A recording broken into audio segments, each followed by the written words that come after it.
Hi, Tom. Today, we'll learn about the simple past tense. Great, I'm excited. What is the simple past? It's used to talk about actions that happened and finished in the past.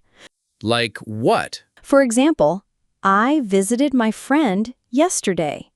So it shows something that already happened? Exactly. The action is complete. I see. To make the simple past for regular verbs, add ed to the base verb.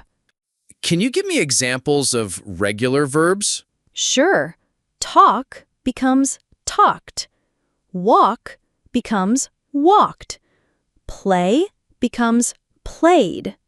What about irregular verbs?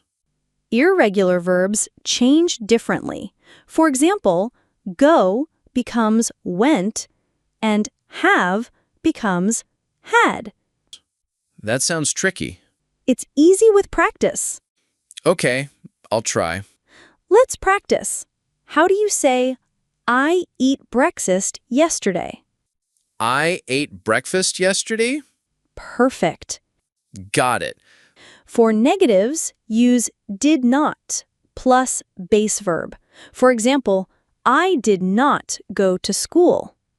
So, I did not eat breakfast is wrong. Right. It should be I did not eat breakfast. Oh, I understand now. For questions, use did plus subject plus base verb. Like, did you watch the movie? Exactly. Sure. Now, try to make a sentence using simple past. I watched a football match last night. Very good. Keep practicing every day. Thanks, Anna. See ya. That's all for today's lesson on simple past tense. See you next time.